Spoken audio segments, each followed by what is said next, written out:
Greetings. I'm Dr. Lorenzo Garcia, Assistant Superintendent of Equity and Inclusion for Revere Public Schools. It's my distinct honor and privilege to host the Revere Public Schools 2024 Juneteenth Celebration. Juneteenth, celebrated this year on Wednesday, June 19th, holds historic significance for our country because it marks the end of slavery and the beginning of a long-awaited journey of hope, freedom, and emancipation for former enslaved blacks and their descendants. The holiday commemorates the day the U.S. Army freed 250,000 slaves in Texas, the last bastion of slavery in America. Many view Juneteenth as America's second Independence Day. This year, we chose a different approach to commemorating the event by educating students, teachers, community members, and local leaders about our local history in shaping our identity and cultural heritage. On a field trip to the Rumney Marsh Burial Ground, Revere High School students, under the direction of their teachers, Mr. DiMarino and Ms. Maniscalco, learned about the role the burial ground plays in shaping the history and identity of Revere and other neighboring municipalities such as Chelsea and Winthrop. Jeff Perlman, an adjunct professor at Salem State University and a retired Revere Public School educator, led the burial ground tour. My name is Jeff Perlman, city historian. Before I take some questions from these intelligent high school students that I see before me, I just want you to look at some of the film that we took of the Rumney Marsh Burial Ground a little earlier before we met here at the high school.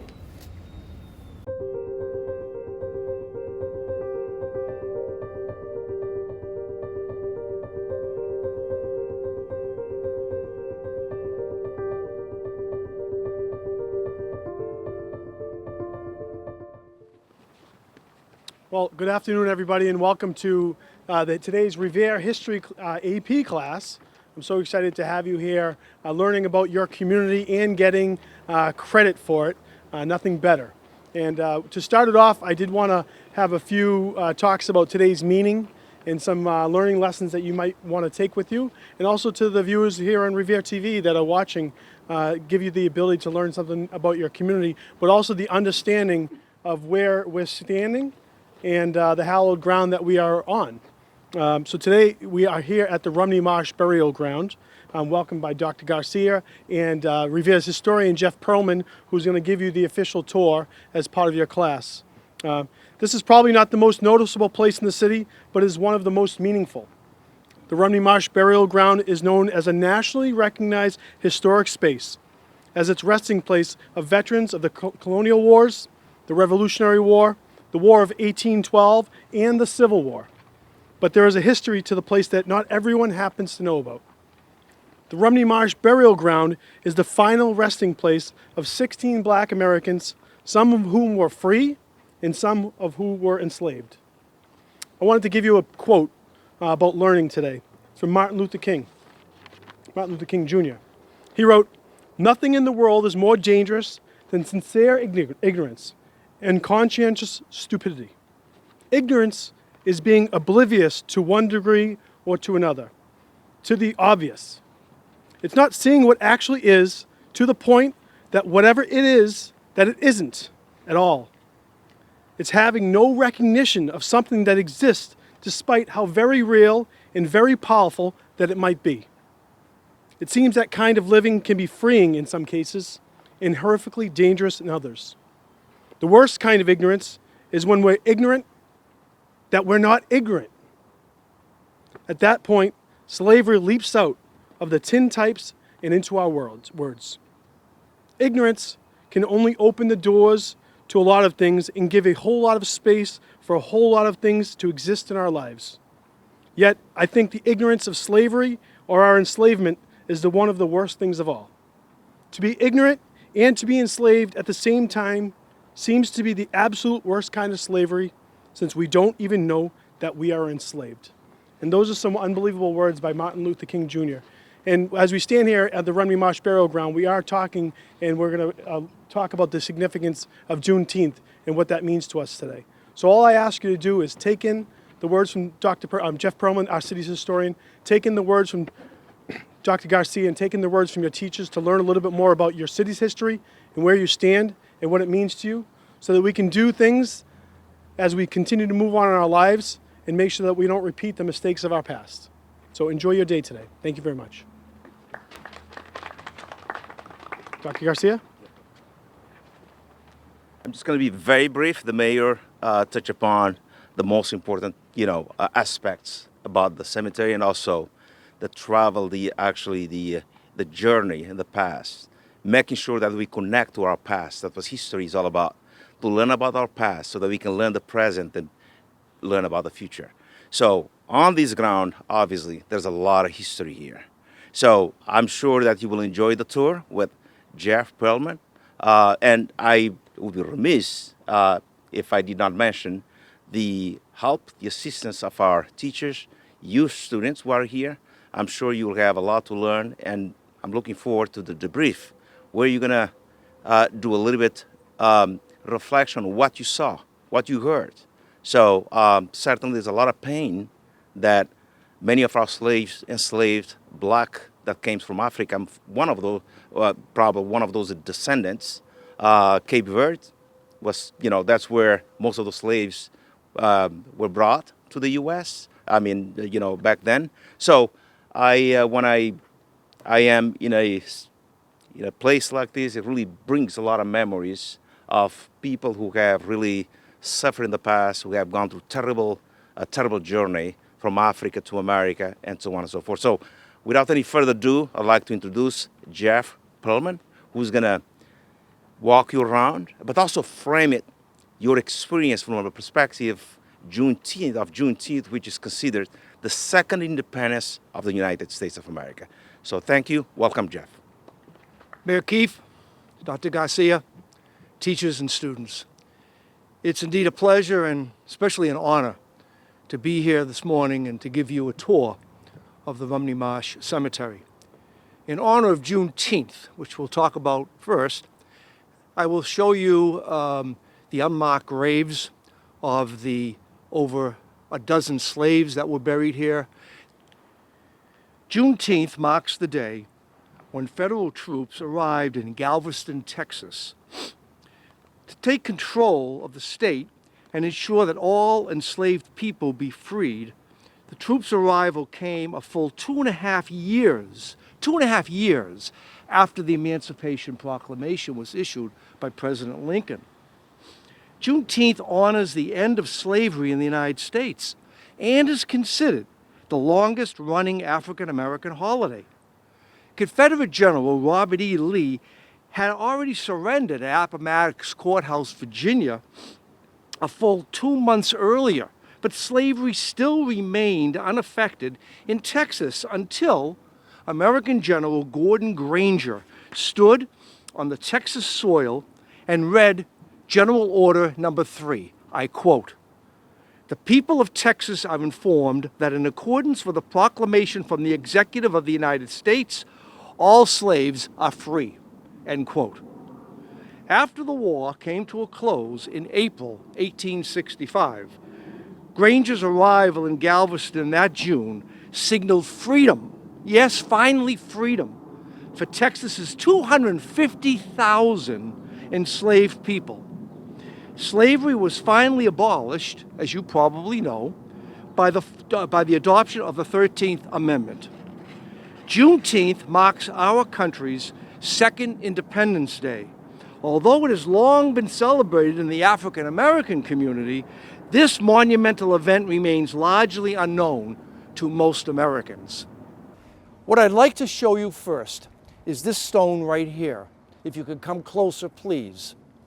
One at a time, if you come up here, not only will you see the names of the veterans who are buried here from the colonial wars up through the War of 1812, but you'll also see a name, Job Warrow. Job Warrow was a man of color who lived and died here in Revere. He is in an unmarked grave over near the north wall, which we're going to see in a few minutes. But I want you to especially look at what it says after Job Warrow's name.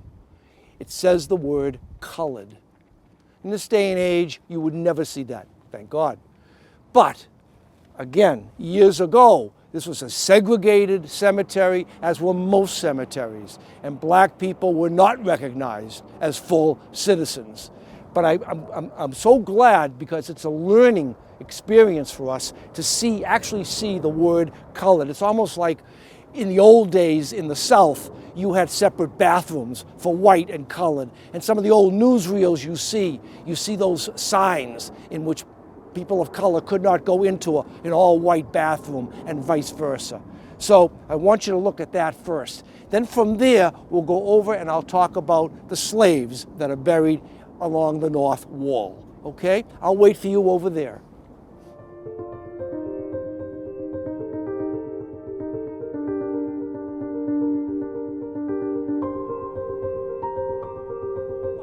Also buried here are slaves. And although it grieves me to talk about it, I have to. Because slavery just didn't exist in the South. Slavery existed in all of the New England colonies up until 1804, when it was finally eradicated here in Massachusetts. If you look at these plaques, you will see the names, you will see who owned them, and you will see the dates of their age when they died. Many of us find it hard to believe that our citizens at one time owned slaves and consider them a part of their property. Truth be told, Massachusetts Bay was the first slave-holding colony in New England. Samuel Maverick, who lived on Noddle's Island, which is today East Boston, owned slaves as early as 1624. Okay, 400 years ago. In 1638, a slave ship called the Desire brought slaves from Barbados who had been exchanged for enslaved Pequot Indians. Imagine taking Indians, sending them to the Caribbean, and in return, slavery. In 1641, it's reported that not only did Governor John Winthrop own slaves, but legalized the practice that year. Throughout the 18th century, Boston merchants and ship owners traded slaves between Africa and the West Indies, and eventually many were sold here in New England. By the way, you might be interested to know that both John Hancock as well as Peter Faneuil also, although they didn't own slaves, they had ships that carried slaves along the Middle Passage from Africa to the West Indies and eventually to America. Boston merchants and ship owners traded slaves between Africa and the West Indies, and eventually many were sold here in New England. In fact, by the mid-18th century, the slave population of Massachusetts was 2.2% of the total. Many lived and worked in coastal towns like Chelsea as domestic servants. With the writing of the Massachusetts Constitution in 1780, slavery slowly declined in our colony. Several court cases arose in which slaves sued their masters for their freedom. The practice was finally abolished when it was ruled that slavery was inconsistent with our state constitution. Here at the Rumney Marsh Burial Ground are the unmarked graves of over a dozen human beings. And in 2013, to commemorate the 150th anniversary of the Emancipation Proclamation, I proposed to the Rumney Marsh Burial Committee that we erect 2 plaques. And they said, well, where are these slaves buried? In my research, I found that they were buried in unmarked graves along the north wall. And that's why these 2 plaques are located here along the north wall. 2 markers are erected with the names, ages, and owners of these unfortunate people.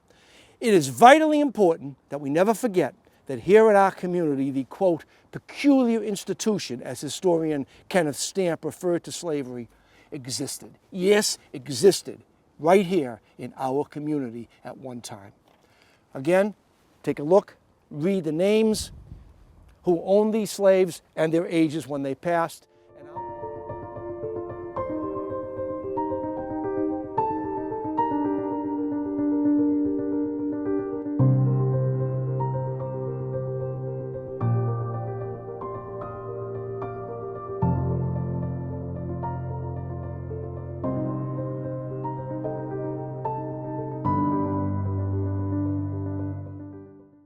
Again, welcome back. Again, earlier today, we took a wonderful tour of the Rumney Marsh Burial Ground.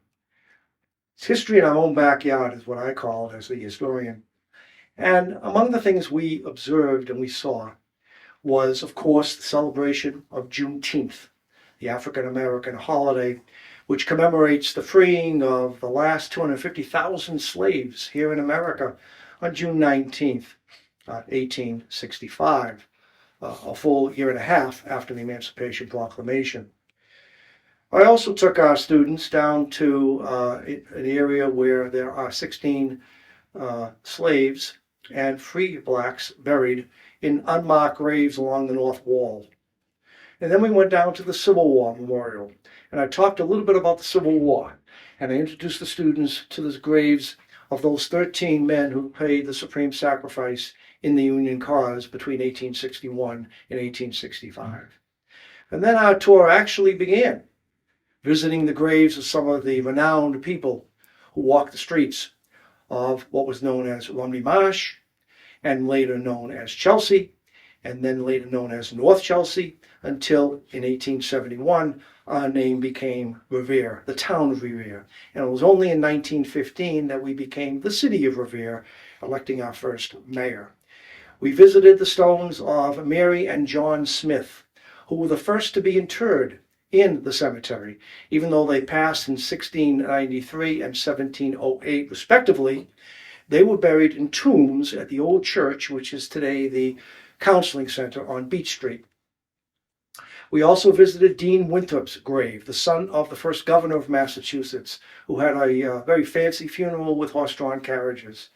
And a hero of mine, Reverend Phillips Payson, the fighting parson, who not only was a minister at the church, but stepped down from the pulpit in 1775 and successfully cut off reinforcements under Lord Percy heading toward the Battle of Lexington.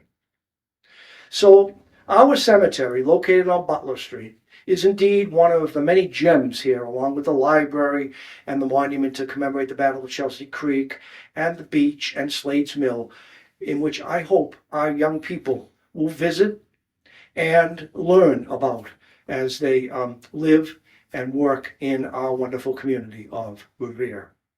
Now, I'm going to pass the microphone to our students, and hopefully they have some questions for me or one of their teachers who are here as well. So guys, thank you all for being here today. First off, why do you think it's important that we have Juneteenth recognized as a holiday? I think it's important that we recognize it because not only did many of them suffer to the extremes, but they also deserve to be recognized. And I feel like it's also very important that many people in Revere should recognize this part as well, because it's not something that should be easily forgotten or should be forgotten at all. Thank you. Anyone else have anything they'd like to add? This is just a different way of seeing this holiday, but I would say that it symbolizes the American ideals of freedom, because this was a day where many of our slaves in America became free. That kind of represents what America is as a whole. Excellent. Excellent. So following up on that, how do you, Boston is sometimes known as like the cradle of liberty, right? We joke that Massachusetts invented America. How does it make you feel being from here, that enslaved people lived in Revere and we're here? What are some initial reactions to that? How do you feel about that?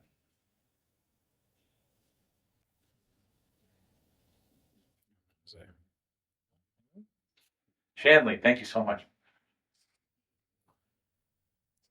I mean, like, taking AP US history, it's not really surprising because, like, so much of the stuff that has happened in our past is, like, nightmarish and, like, full of huge amounts of, like suffering and, yeah. I mean, it's still, like, a horrible thing, but, like, yeah, I'm not surprised that there were still slaves in the North.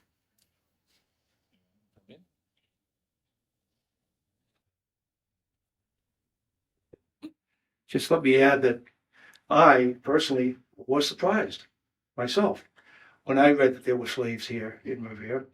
Growing up, I only knew about slavery from what I read in history books and from my teachers told me, and I thought that they were just people who lived in the South, picking cotton and having some menial tasks, never thinking in a million years that we had slavery here in the North, especially right here in our own community.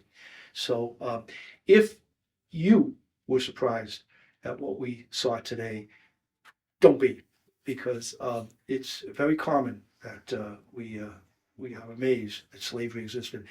Even our first governor, John Winthrop, as I mentioned earlier today, even our own governor, John Winthrop, traded for slaves in Barbados on his own ship, the Desire.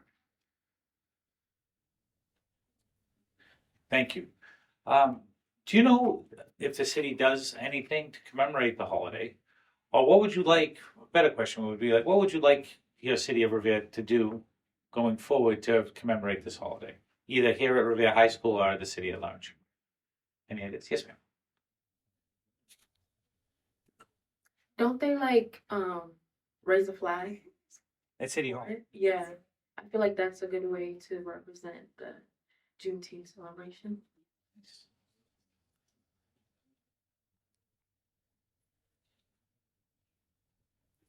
We have a very shy group today. All right. Now, over the 150 years after slavery was ended, what changes still need to be made? And how, and this is for my AP students, and how did the civil rights movement try to address those needs in the 1960s and 70s? And what changes still need to be done? We pass that over to Ashley.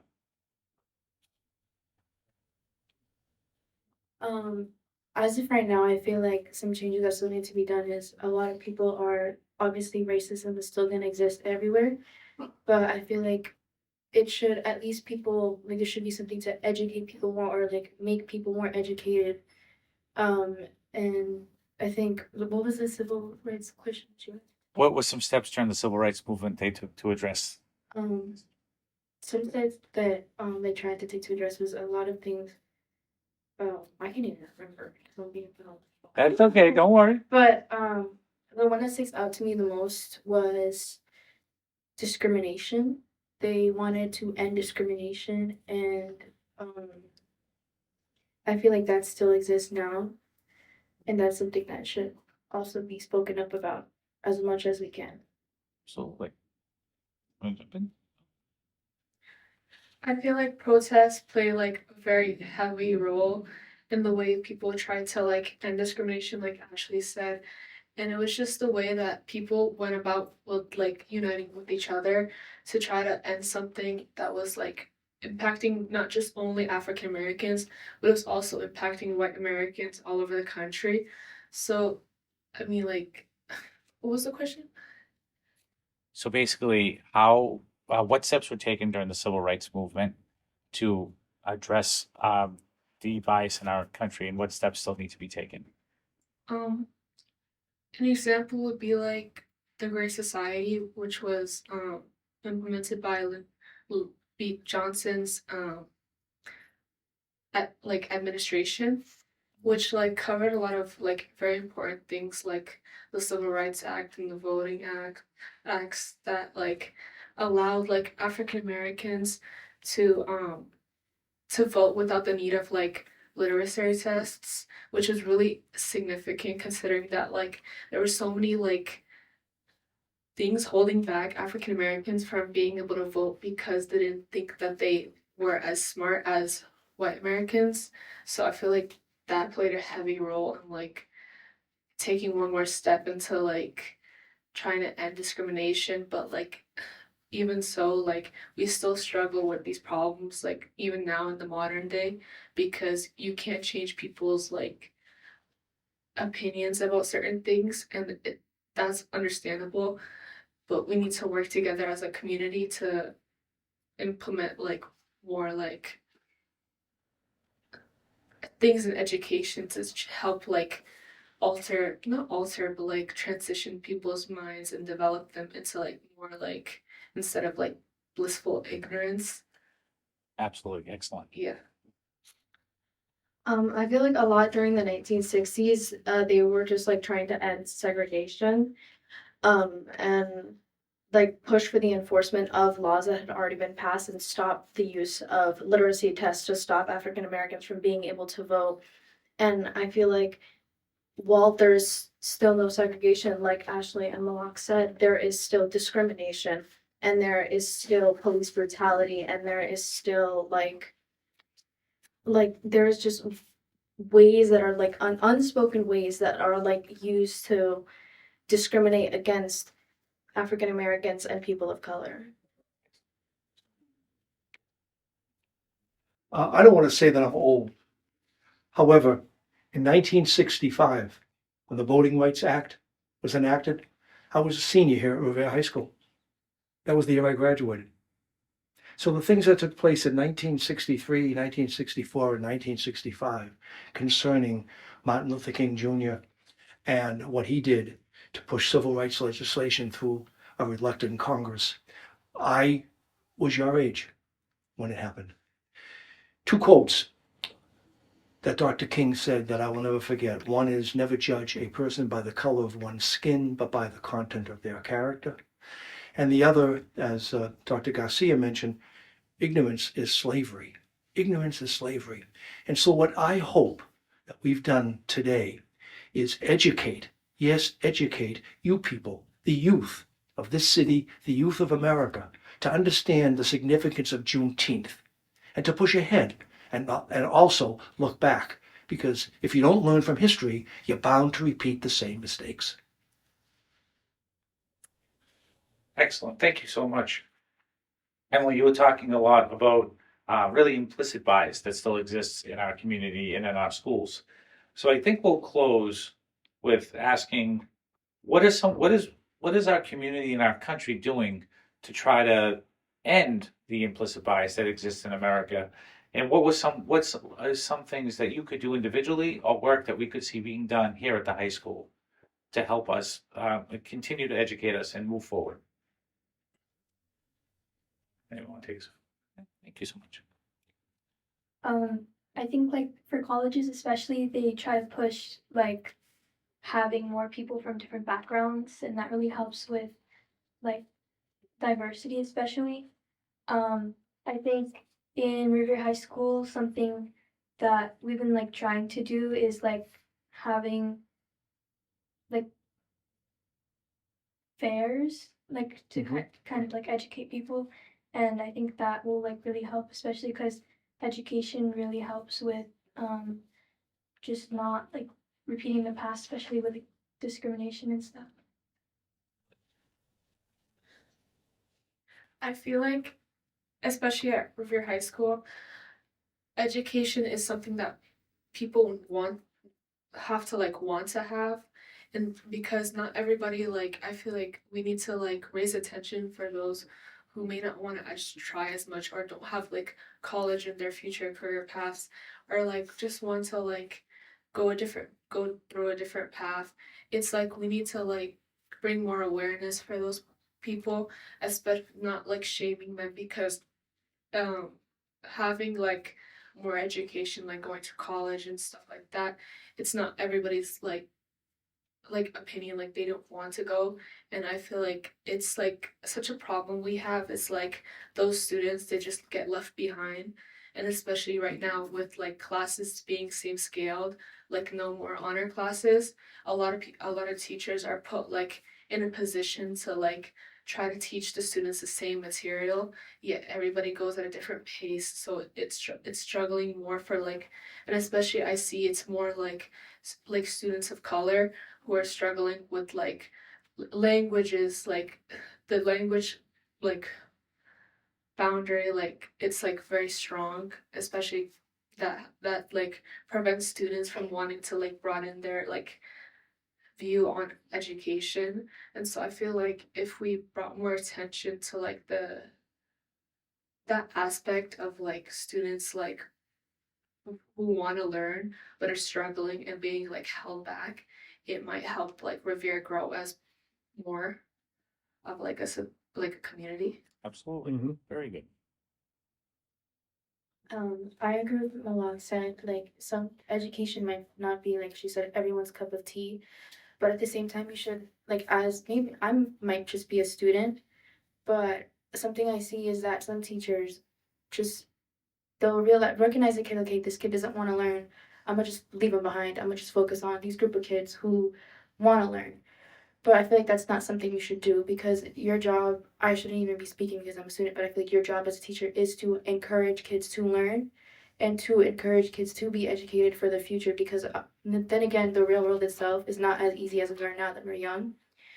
And so even if like education is just not your cup of tea, just remember that there's a whole other world out there that isn't going to be as kind to you as you think it's going to be, and it's not going to be as open as you think it's going to be without that education. And I think just school itself, education really does prep you for that. As much as you might hate it, as much as you might hate waking up early in the morning, or as much as you hate coming here and learning or sitting down, but what you don't realize is once it's over, you're going to be like, oh, I just wasted all this time, and now I have this in front of me, and I don't know what to do with it.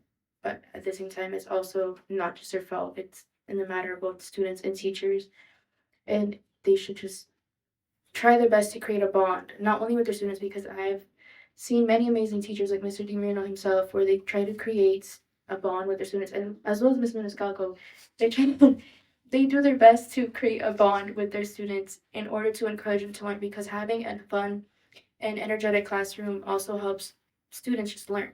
Because no one wants to be sitting in a history class, an AP history class, a math class, where there's just no energy. You're sitting there, you're learning about something, and some can be sleeping, some could be on their phone. But me personally, in their classes in freshman year and sophomore year, I've never really caught myself on my phone or sleeping as much because they try their best to encourage their students. And a way that you can encourage them is if you have a student who necessarily feels like there's just no point of going, to just tell them that they can. And the word can is a big word as well. To believe that everyone can. There's not a single person that can't. Everybody has their own reason of why they're put in their situation, or a certain reason why they are here, because they can do something, and with that can, they will be able to do something way better in the future. Excellent. Very good answer.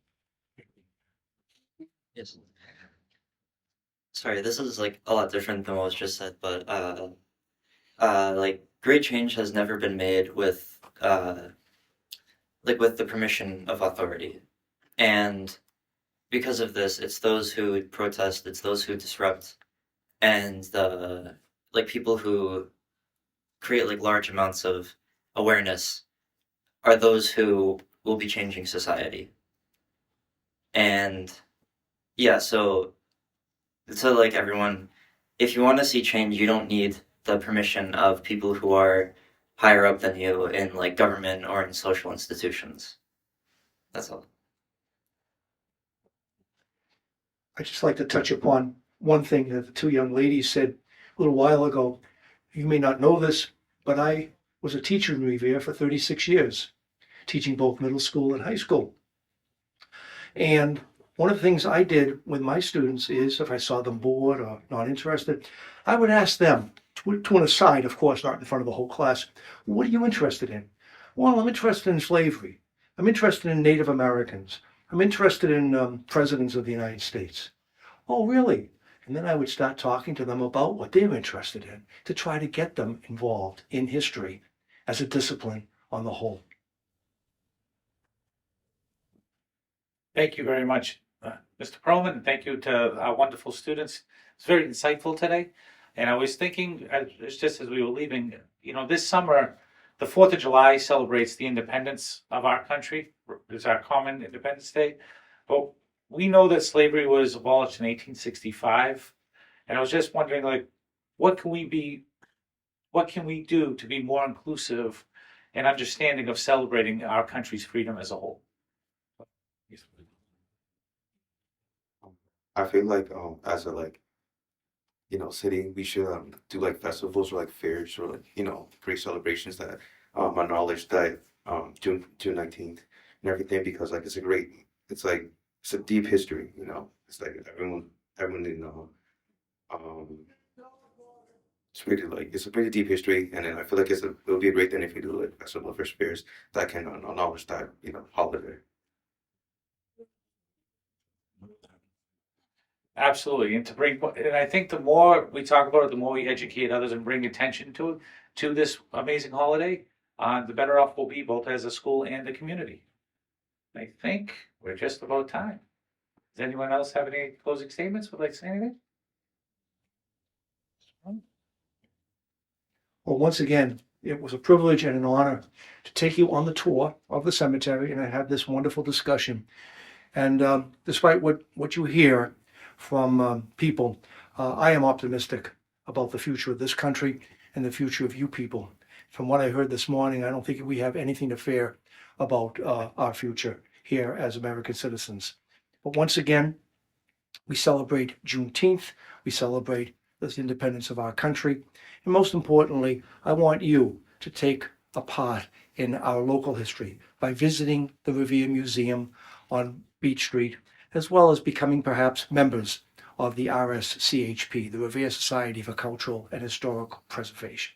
Again, thank you very much. And again, thank you to Dr. Garcia, to Mr. DiMarino, Ms. Maniscalco for setting this up.